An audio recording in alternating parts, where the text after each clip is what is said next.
हमारे देश में कई कहावतें हैं, जैसे पीठ में छुरा भोंकना या विभीषण होना या जयचंद होना। इन सारी बातों में से एक बात निकल कर आती है, वो ये है कि इन सभी लोगों में धोखेबाज माना जाता है। हिंदुस्तान के राजपूत राजाओं का इतिहास ही आपसी लड़ाई, फूट, अंतरकलह और सत्ता पर आसीन होने के लिए किसी भारी शक्ति से हाथ मिलाना भरे पड़े हैं। आज के वीडियो में हम आपको उनके बारे में बताएंगे जिन्होंने अपने फायदे के लिए देश को बाहरी ताकतों के हाथ में बेच दिया। पहला, जयचंद। जब जब इतिहास में पृथ्वीराज चौहान का नाम लिया जाता है, तब तब उनके साथ एक नाम और जुड़ता है और वो है जयचंद। किसी भी धोखेबाज और गद्दार के लिए जयचंद का नाम मुहावरे जैसे इस्तेमाल होता है।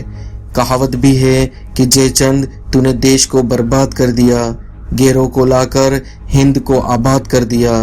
जयचंद कन्नौज का राजा था। दरअसल पृथ्वीराज चौहान और जयचंद में पुरानी दुश्मनी थी और दोनों के बीच में कई युद्ध भी हो चुके थे।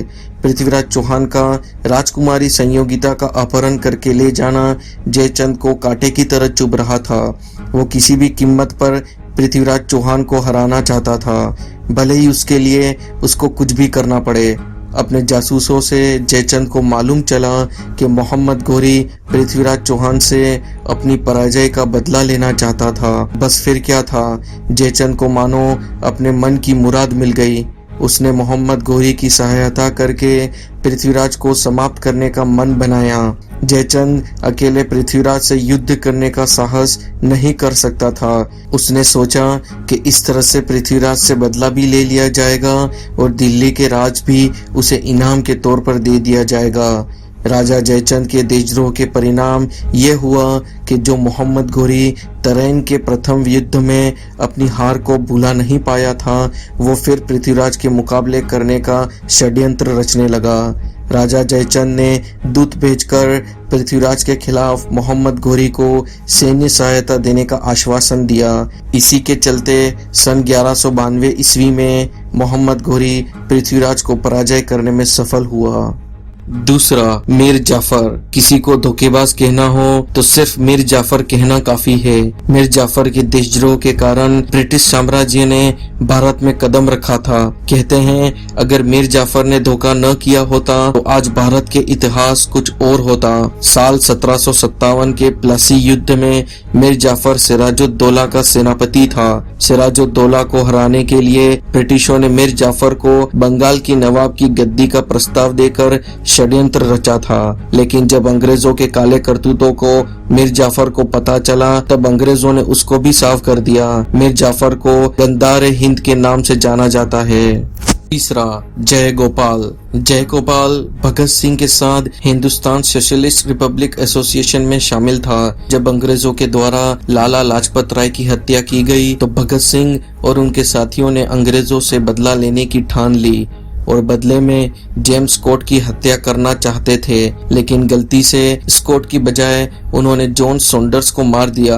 बाद में भगत सिंह ने जेल में जाने के बाद जेल से काफी देशभक्त काम किए थे। अंग्रेजों को भगत सिंह के खिलाफ कोई सबूत नहीं मिल रहा था, लेकिन जब अंग्रेजों ने जय गोपाल को पकड़ा तो जय गोपाल ने अपनी जान बचाने के चलते सरकारी गवाह बन गया और भगत सिंह और उनके साथियों के खिलाफ सारा राज और गवाही दे दी, जिसके चलते भगत सिंह और उनके साथियों पर आरोप साबित हुआ और बाद में उनको फांसी हो गई। दोस्तों, कहते हैं उस वक्त भगत सिंह की प्रसिद्धि महात्मा गांधी से भी ज्यादा हो गई थी और अगर जय गोपाल गवाही न देता तो भारत को आजादी और जल्द मिल सकती थी।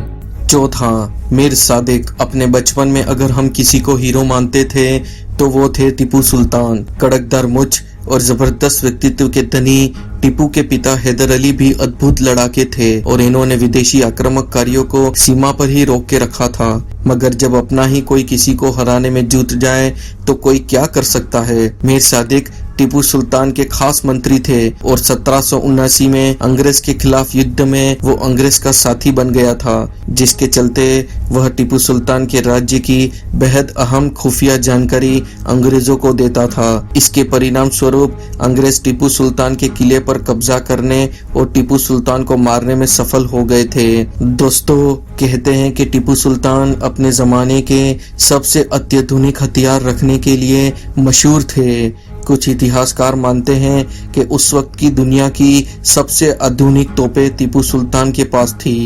5वां, मान सिंह। एक समय जब महाराणा प्रताप भारतवर्ष को आजाद कराने दर दर भटक रहे थे और घास की रोटियां खा रहे थे, वहीं हमारे देश में कुछ ऐसे लोग भी थे जो मुगलों की सेना की अगुवाई कर रहे थे, और उन्हीं में से एक थे मुगलों के सेना के प्रमुख मान सिंह। राजा मान सिंह आमेर के राजपूत थे। महाराणा प्रताप और मुगलों के बीच में लड़े गए हल्दी घाटी के युद्ध में वो मुगलों के सेनापति थे। इस युद्ध में महाराणा प्रताप वीरता पूर्वक लड़ने के बाद बुरी तरह घायल होने के बाद जंगलों में शरण लिया था और जंगलों में रहकर मुगलों से बच कर मुगलों को पराजय करने, मुगलों को हराने और अपने राज्य को वापस लेने की नीति बना रहे थे। दोस्तों, आज के एपिसोड में बस इतना ही। अगर आप चाहते हैं कि हम ऐसे ही वीडियोस और बनाएं तो अपने फेसबुक और व्हाट्सएप पर इस वीडियो को शेयर जरूर करें। अगर आपको वीडियो पसंद आया तो लाइक करें और नीचे दिया गया लाल बटन दबाकर सब्सक्राइब जरूर करें।